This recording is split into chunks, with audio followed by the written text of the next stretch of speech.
Morning students, நான் computer sir Arulmurugan sir பேசுகிறேன்.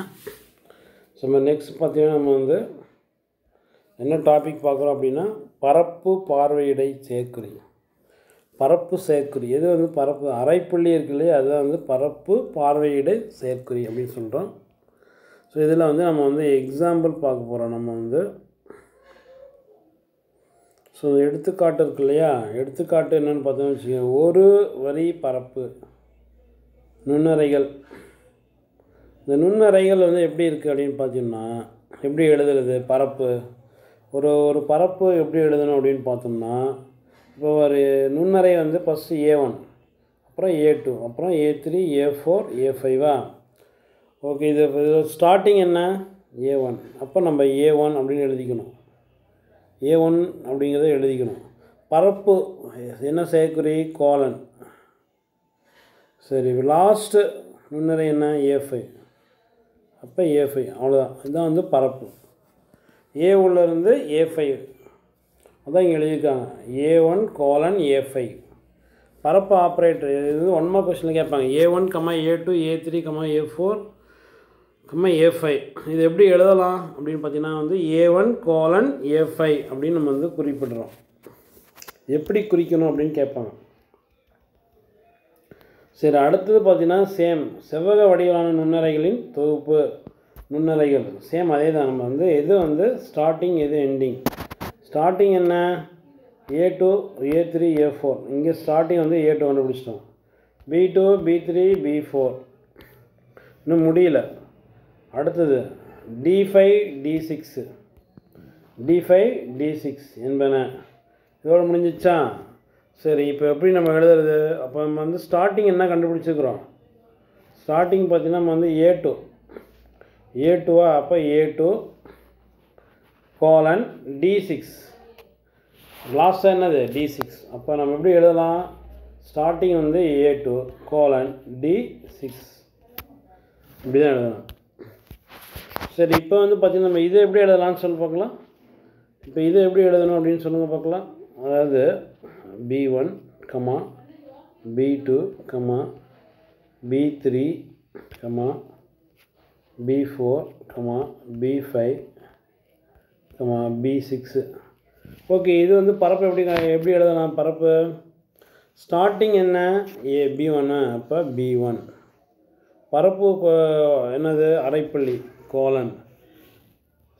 கடைசி என்ன B6 அவ்வளோதான். B1 colon B6.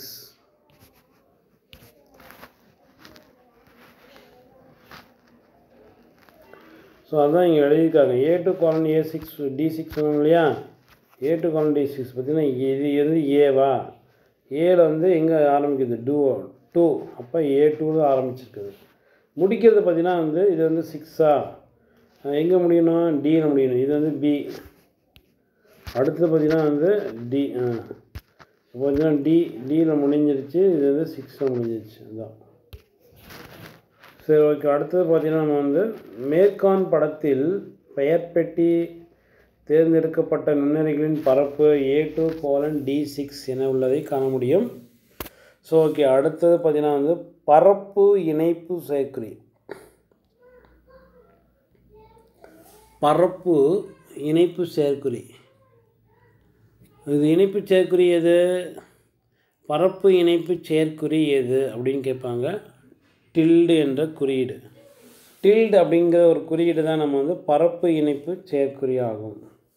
இது 2 வெவ்வேறு பரப்புகளை ஒன்றிணைத்து கணக்கியல் செயல்பாடுகளை செய்ய பயன்படுகிறது.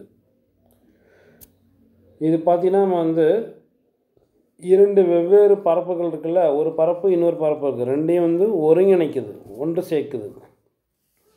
அந்த இணைப்பு பரப்பு இணைப்பு அப்படின்னா நம்ம ஒரு பரப்பு கண்டுபிடிச்சிருப்போம், இன்னொரு பரப்பு கண்டுபிடிச்சிருப்போம். 2 பரப்பும் என்ன பண்ணியிருக்கோம் அப்படின்னா இணைச்சிட்டோம்.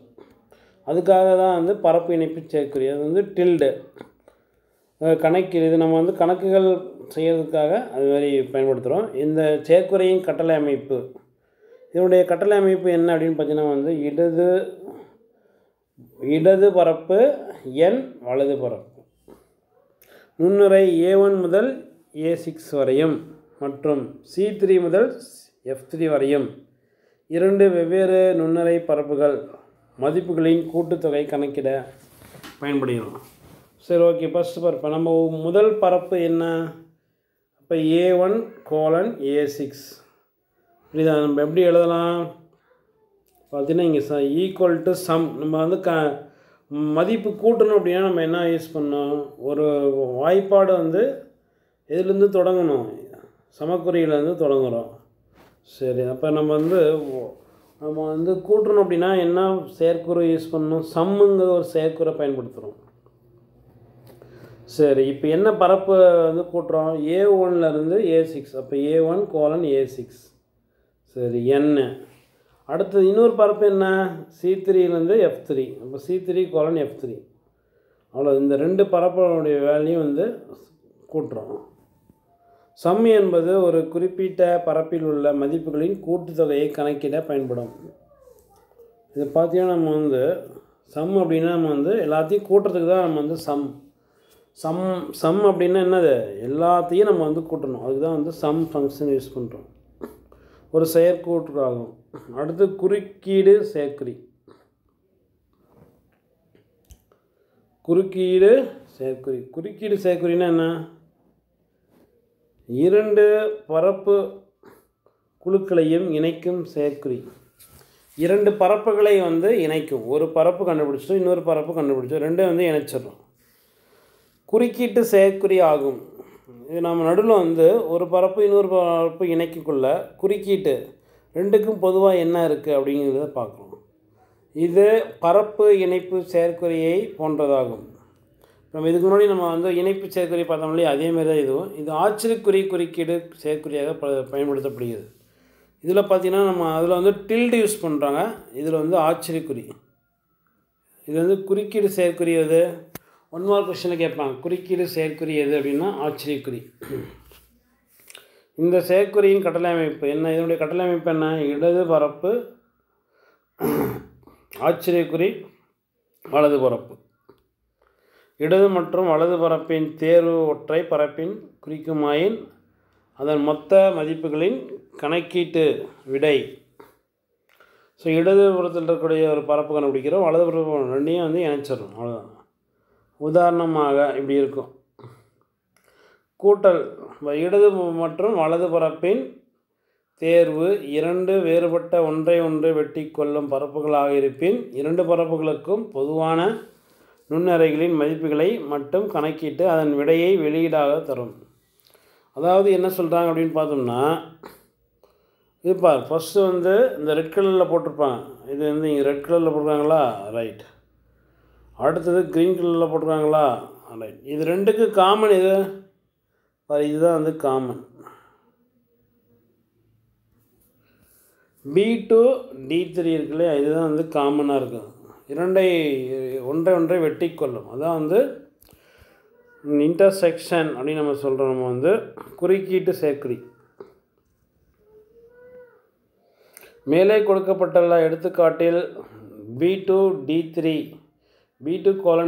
பரப்பில் நுண்ணறைகள் A2:D3 மற்றும் B2:E4 ஆகிய இரண்டு பரப்புகளில் உள்ள நுண்ணறைகளுக்கு பொதுவாக அமைந்துள்ளது. இது ரெண்டும் வந்து பொதுவாக உள்ளது. இது பொதுவாக உள்ளது. இதுதான் A2:D3 தான் பொதுவாக இருக்குது. எனவே A2:D3 மற்றும் B2:E4 பரப்புகளையும் குறுக்கீடு செயற்குறியை பயன்படுத்தி கணக்கிடும்போது இந்த இரண்டு பரப்புகளுக்கும் பொதுவான நுண்ணறையில் உள்ள B2:D3 மதிப்புகள் மட்டுமே கணக்கிடப்படும். இந்த ரெண்டு பரப்புக்கும் பொதுவானது என்னவோ அதை எடுத்துக்கும். ஸோ இது மாதிரி வரும். பார்த்தீங்கன்னா A2:D3 சம் பண்ணிட்டோமா?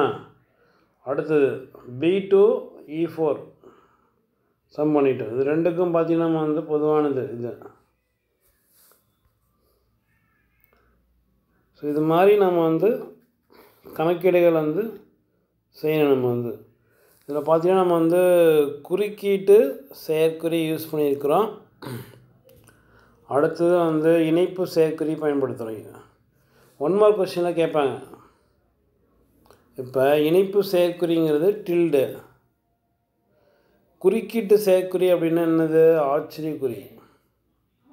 இது வந்து இதுவும் வந்து 2 பரப்புகளை ஒன்றாக இணைக்க தான் பரப்பு இணைப்பு செயற்குறி பயன்படுத்துகிறோம். இதுவும் வந்து 2 பரப்புகளை ஒன்றாக இணைக்க தான் வந்து குறுக்கீட்டு செயற்குறி பயன்படுத்துகிறோம். ரெண்டுக்கும் வித்தியாசம் என்ன அப்படின்னா, இது வந்து டில்டு சிம்பிள் யூஸ் பண்ணுறோம், இது வந்து ஆச்சரியக்குறி யூஸ் பண்ணுறோம். சரி, இது வந்து பார்த்திங்கன்னா குறுக்கீட்டு செயற்குறி பார்த்தீங்கன்னு வச்சுக்கேன், ஒரு பரப்பு கண்டுபிடிச்சிட்டோம், இன்னொரு பரப்பு கண்டுபிடிச்சோம். ரெண்டுக்கும் பொதுவான என்ன இருக்குதோ அதுதான் வந்து குறுக்கீட்டு செயற்குறி. பரப்பு இணைப்பு செயற்குறி பார்த்தீங்கன்னா, ஒரு பரப்பு கண்டுபிடிச்சோம், இன்னொரு பரப்பு கண்டுபிடிச்சோம், ரெண்டுலேயுமே வந்து சேர்த்து ஆட் பண்ணிடுவோம். இது ரெண்டுக்கும் பொதுவானதை கண்டுபிடிக்கணும், குறுக்கீட்டு செயற்குறி. சரி, ஓகே, நெக்ஸ்ட் வருவோம்.